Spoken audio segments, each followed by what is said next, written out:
a feeling I can't describe what it is to be alive, and no matter how I try, it escapes me. Heart set afire, glowing, crackling wild, it stops me in my tracks, yeah, it wakes me, and I say,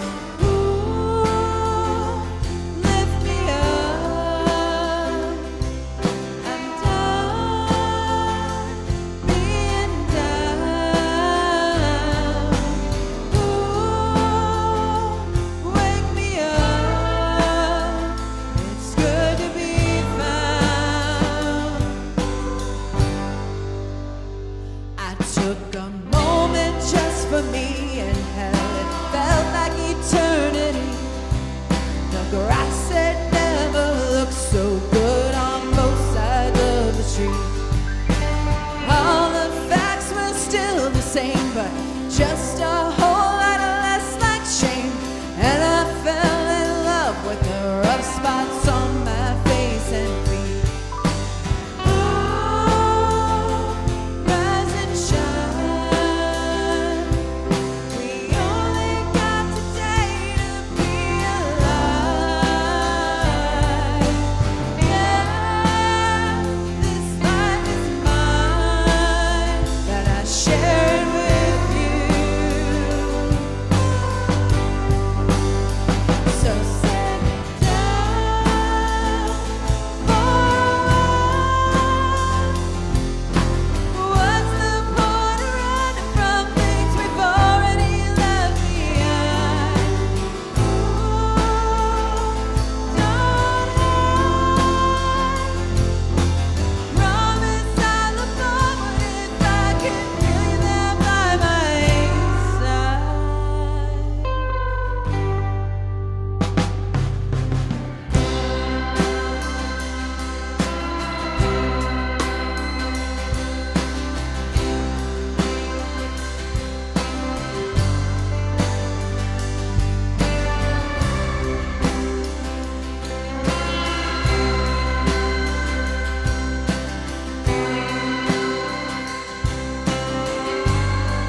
Welcome to this virtual service of San Gabriel Unitarian Universalist Fellowship, located in Georgetown, Texas.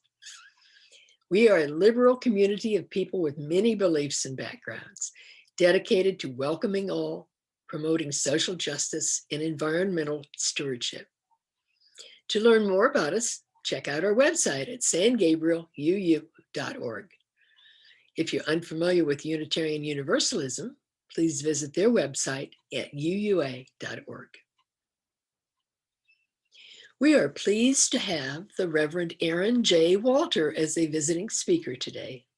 She is a minister, activist, and musician based in Austin, Texas, and is a winner of the 2017 Sermon Award from the UU Women's Federation. A former YMCA director, Reverend Erin is the singer-songwriter for the band Parker Woodland, whose music you'll hear later in the service.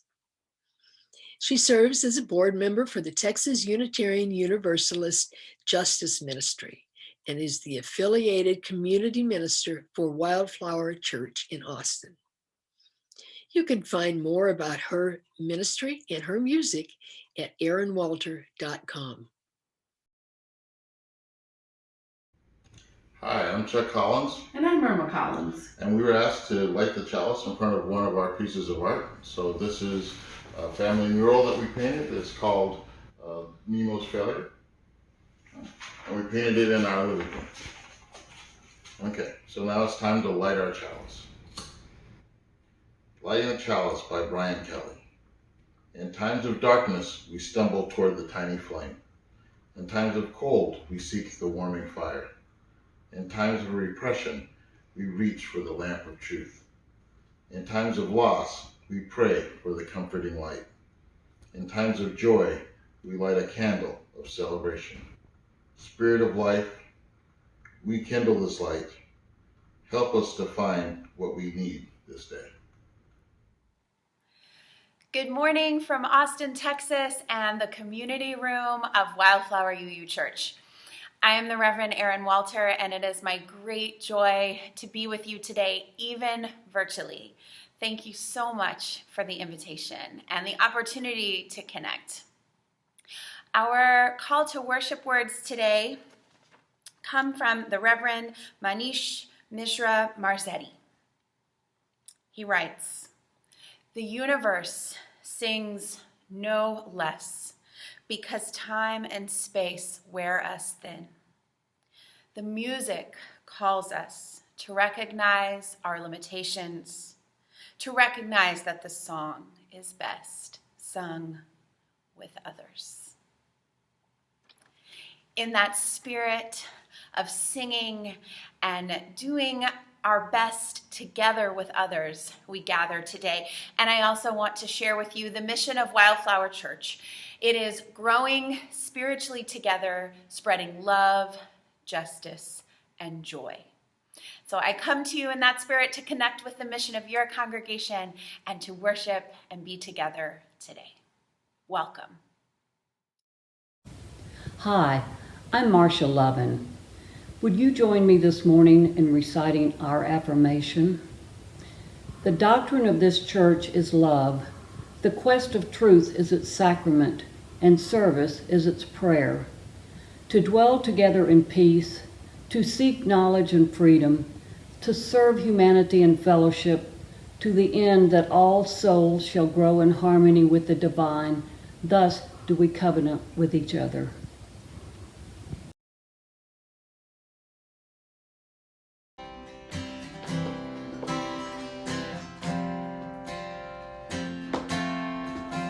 You have all the time in the world for everybody else, and it kills you to save some of it for yourself. The love you got for those who aren't around.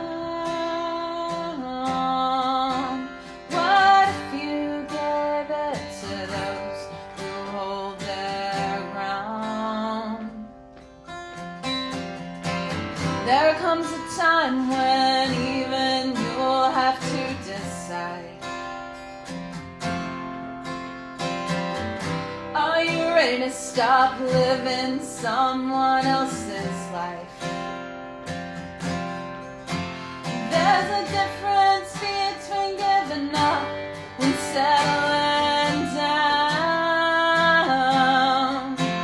And maybe it's not your job to know right now.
Would it kill you to save some of it for yourself?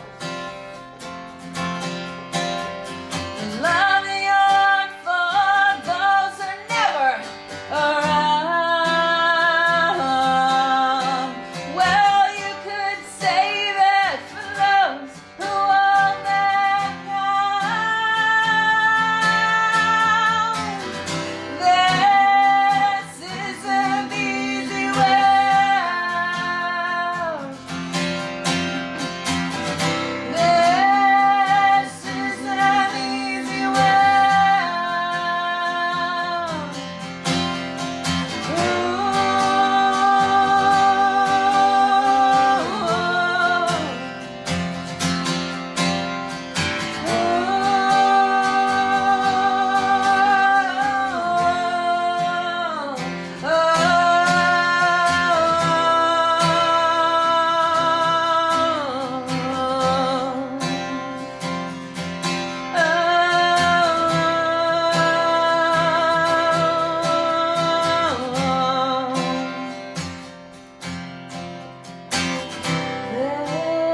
This isn't the easy way out.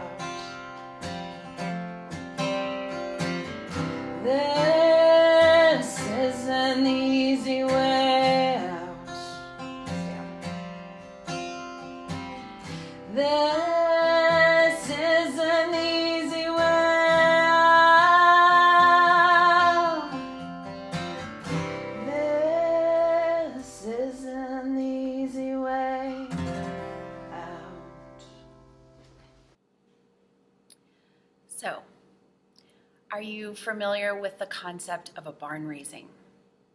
Maybe you've seen it in the movies, especially made famous in the movie Witness. Or maybe you've lived near a community, an Amish or Mennonite community that still does this. But a barn raising, or historically called a raising bee, describes a collective action of neighbors coming together to literally raise a barn. This practice of years past was a community event that was not to be missed. And according to Wikipedia, men worked, women supported and fed, and children played. Now, I'd like to envision a more genderful and gender-inclusive image of a barn raising where whatever your gender, your age, you could participate as you saw fit and as your talents and gifts called you forward. But that was the tradition of the time. It's a lost art today for the most part, again, with the exception of the Amish and the Mennonite communities. But even if we're not raising a barn, there are still many projects. Wikipedia says many farm projects that can bring people together in a similar way. Well, there are many projects, however you live, wherever you live, that can bring people together like a barn raising. And that's a little bit of what we're going to talk about today. Because of this long year plus of pandemic living, pandemic isolation for many of us, the idea of bringing everyone together to do something, to build something, a big crowd, might produce a little bit of anxiety. It might be hard to even imagine. Even for those of us who are the most extroverted and community-minded, it's been a long time since we did anything even like a metaphorical barn raising. But I also think that having church during this pandemic virtually has been its own kind of barn raising. We've been learning how to build and keep something together. So I want to share with you a story of a kind of barn raising. It comes from Sheila O'Malley, a writer on Twitter. Her handle on Twitter is @SheilaKathleen. Sheila writes, "The year after my dad died was so bad, I don't remember 90% of it. I moved to a new apartment and was unable to unpack. For months, I was ashamed I couldn't unpack. How can you be unable to unpack?" she writes. She says her good friend David, that she had known since high school, knew she was struggling, and he felt helpless about it. He would say, "You are loved, we need you." And Sheila says, "I would think, doesn't matter, but thanks." So David took a risk. It could have ended badly, Sheila says. She could have lashed out. She could have been really offended. But David sent an email to a group of local friends without telling Sheila and said this: "Sheila is struggling.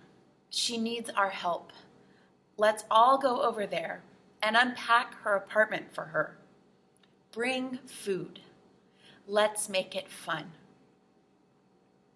I get a little choked up reading that because I can imagine any of us needing to do that for each other. And I know people in this pandemic in particular whose depression and anxiety and health, mental and physical, have stopped them from taking care of themselves in the way that they want to. And we have needed to find ways to help, even with masks and with COVID and all of this. So this ask, let's go unpack for her, bring food, let's make it fun. This did come before the pandemic, so that's not a factor here, but it's still very moving to me just to read that. And I like that, bring food, let's make it fun. Sheila writes, "At the end of the night, I looked at my friend's husband, a quiet, taciturn guy who drives a tugboat on the Hudson. Practical man of few words. I just looked at him, speechless, not knowing how to say thank you, especially to this tough guy," she says. And he looked at her, saw that look and understood what was behind it, she says. And he said, "Listen, baby, what we did today was a barn raising." It was. They swept, but music was playing. They laughed. Now Sheila has not just a home, not just that weight off her shoulders, that shame lifted, but she has great memories, tangible expressions of love to go with it. Laughter, friends, food. Baby, what we did today was a barn raising. I want you to put that story in your spiritual toolkit and remember it. Remember all the roles that were involved in making that story possible. For Sheila, even though she was ashamed to have at least somehow indicated to David how much she was struggling, and for David to take the risk, and for those friends to come over, and for that tugboat guy to not need a lot of words to say we love you in his own way. At this time in our lives, in the lives of being Unitarian Universalists in community, still gathering virtually much of the time, but getting vaccines and weighing how we move in this new world, we need to ask ourselves how we can do these acts of love, these barn raisings, safely, with great care for each other. And we do this knowing that mental illness, mental health, has really suffered for many of us in the pandemic. It has been so hard to be isolated, and it has exacerbated many of the challenges that people already faced. And some of them are so hard to name. People have been trapped in their homes, suffering abuse that they couldn't talk about, unable to get away from people who were abusing them in this time, struggling with addiction, with all the elements of life that were hard before, but in new ways. And so that has taken a toll for a long time. And the hope comes from you, from communities like this who have done the work to keep showing up for each other. And now, as we get more opportunities to go out, who are we going to check on? Whose homes are we going to bring more life to safely? Whose yards are going to be, maybe people need some yard cleanup. Maybe that can be the barn raising. Here in Texas this winter, we suffered awful, awful storms and power outages and have needed to help each other with the barn raising work of cleaning up that mess, helping each other find plumbers. People are still dealing with the devastation in our yard. So get creative. It's a spiritual call. It's a practice to figure out how we can show up for each other. So I want to talk about the challenges for mental health and that we destigmatize those as a community, because that was a piece of Sheila's story. She was really struggling in an unusually deep way that she didn't normally struggle. And grief is a piece of that too.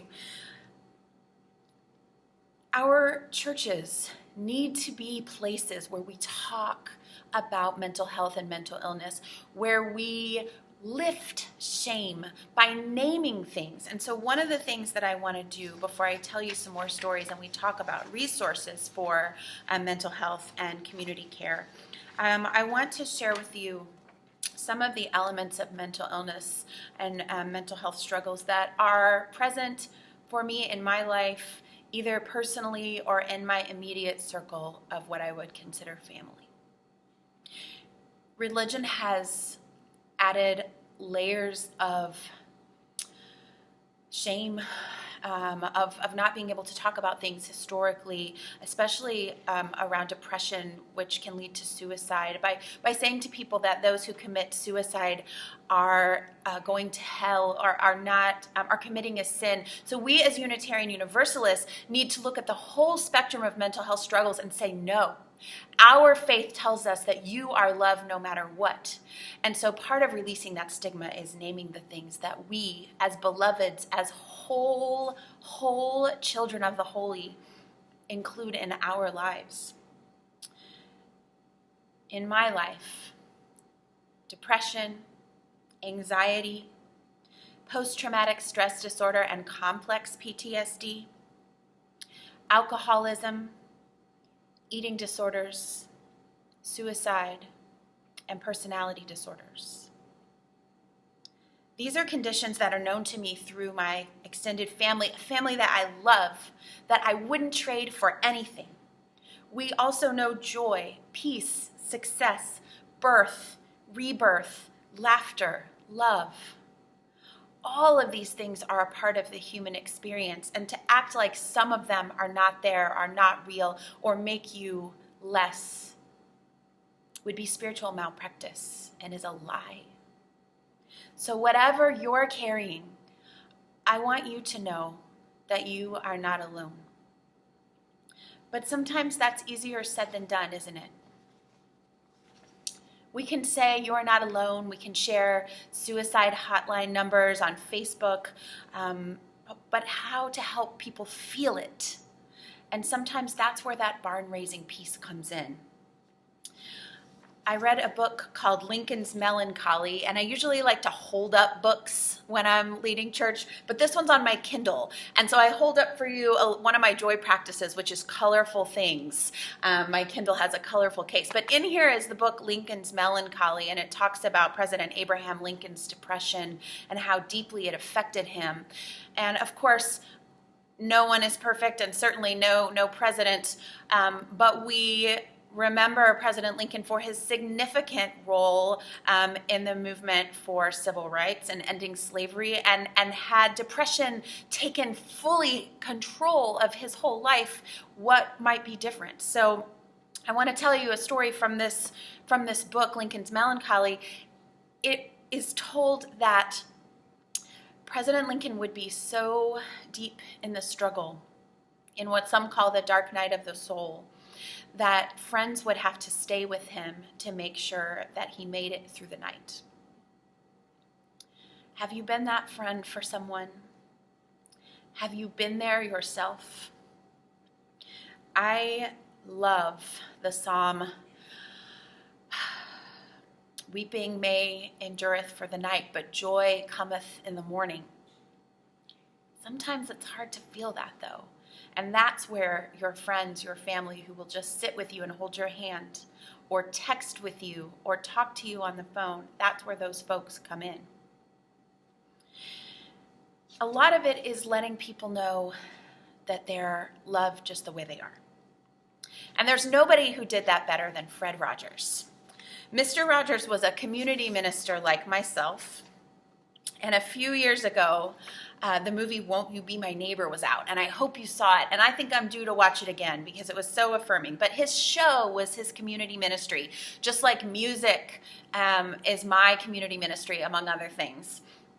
And in the show, they talk about the video. You may remember this song where Daniel Tiger, who is a puppet sort of embodiment of Fred Rogers, and Lady Aberlin have a sort of a song conversation about how deeply sad Daniel feels.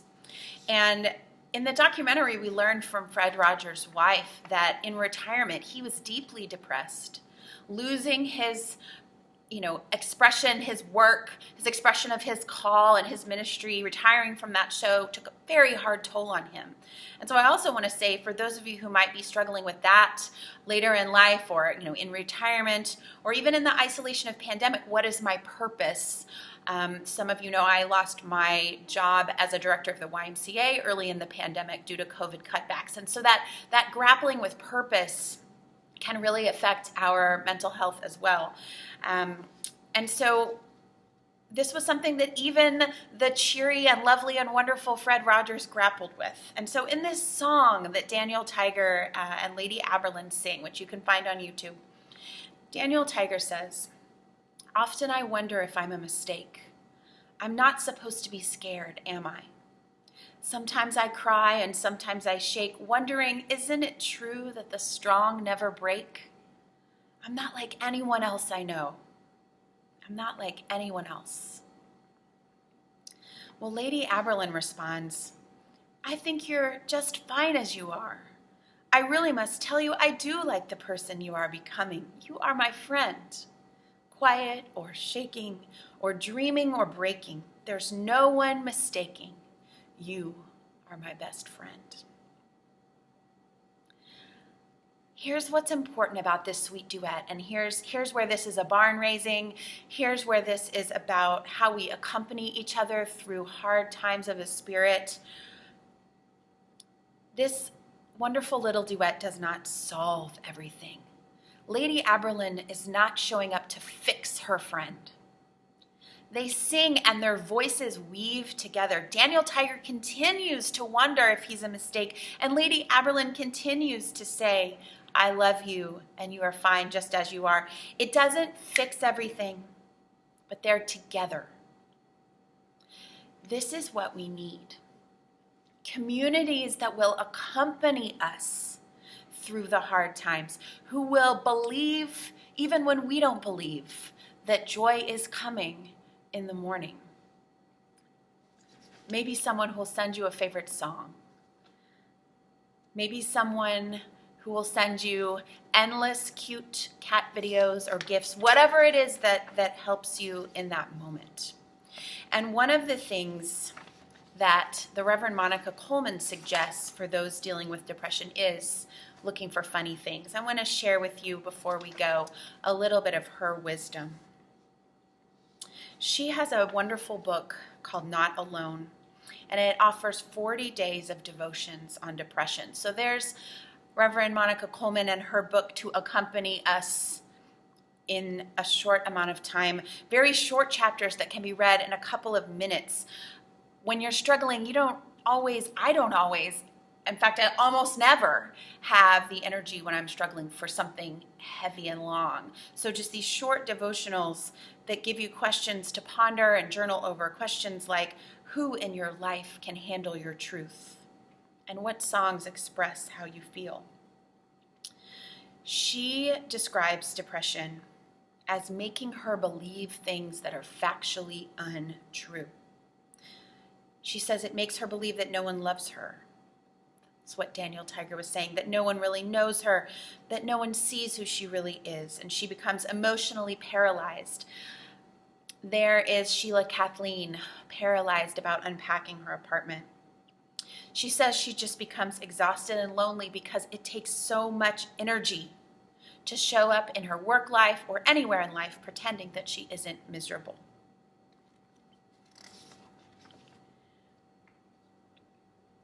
She gives the advice for those who struggle like her, and she knows that sometimes advice is not that helpful, but she also says it's good to have reminders. She says, practice hospitality. When you're running on empty, may someone open doors, cook a meal, pull a chair back, and share. When you have the energy to be the one to do that, do that. When you don't have the energy, at least open the door if you can. She says, practice acceptance. No one is unbreakable. You are already enough. You've already done enough. Will you say that with me? You are already enough. You've already done enough. One more time until you feel it. You are already enough. You've already done enough. I want you to feel that. In such a hard time, just surviving this pandemic, just being where we are today, you are enough. Monica Coleman says, seek laughter. What can you do to laugh more? What makes you feel alive? My husband and son have been watching silly videos of animals ramming in to things with funny narrations behind it. And I know that sounds like a little silly thing, but we have been laughing. We've also watched the TV show Nailed It, where people try to cook and it doesn't go really well. So I would love to know, what are your sort of sources of laughter and joy? Monica Coleman says, remember who you are. She writes it down on a piece of paper. She writes, I am a teacher. I am a minister. I am a friend. I am living my grandparents' dreams. And she reads it when she needs it. I don't know if you can hear a plane flying over me, but if you can, apologies for that sound. And at the same time, the sounds of the world, just being here in the Wildflower Community Room, remind me that we have a big world to serve and that we are getting closer together, and we need you in it, all right? Coleman also talks about her physical practices, and as someone who served at the YMCA, I love this. She talks about cycling, restoring her humanity. She talks about baking and biking as spiritual disciplines in the context of her depression. What are your spiritual disciplines? I got a rescue dog this year, so walking him is one of mine now. It's also Zumba. But I love to know and let your community know, what are your spiritual disciplines right now? I invite you as a community to think about how you can be barn raisers in this time. How can we show up for each other? Who needs a tugboat captain in their apartment safely to help? Who needs something funny? Who needs a meal? This is what church is for. This is what we do best. Barn raising, showing up, duets, songs sung together. I give thanks for you and your community and the things that you have done to raise each other up in the hardest of times. There's more need out there. If you're the one who needs that barn raising crew, please give us a wave. But if it's too hard to wave, to open the door, to send a tweet, to make a phone call, the rest of us, when we have the energy, may we be looking for the ones who've been quiet. May we do what David did and take a risk out of love and show up. May you feel no shame about whatever it is you're carrying, and let your community carry it with you.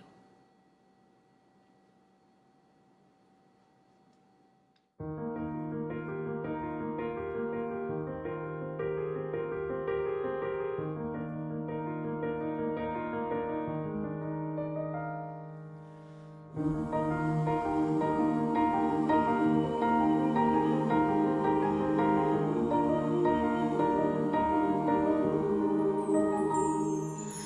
life flows on in endless song above Earth's lamentation.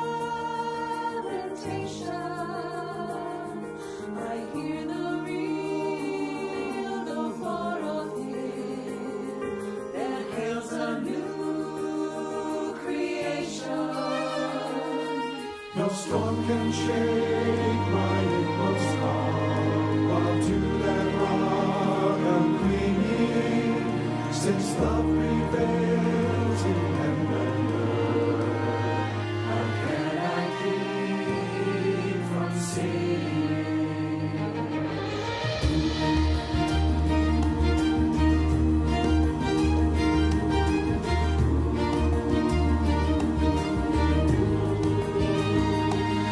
Although the tempest round me roars, I know the truth it liveth. And though the darkness round me grows, songs in the night it giveth. No storm can shake my inmost calm, while to that rock I'm clinging, since love prevails in heaven and earth. How can I keep from singing?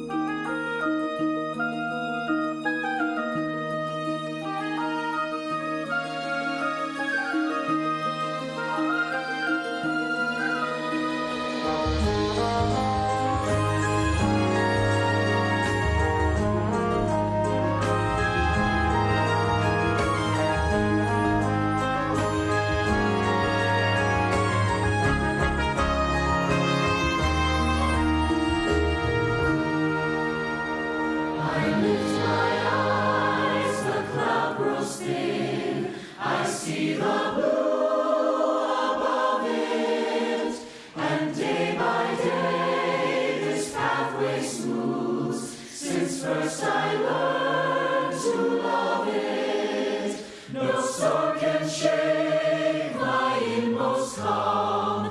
I hear the music ringing, it sounds an echo in my soul. How can I keep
now it's time to extinguish our chalice.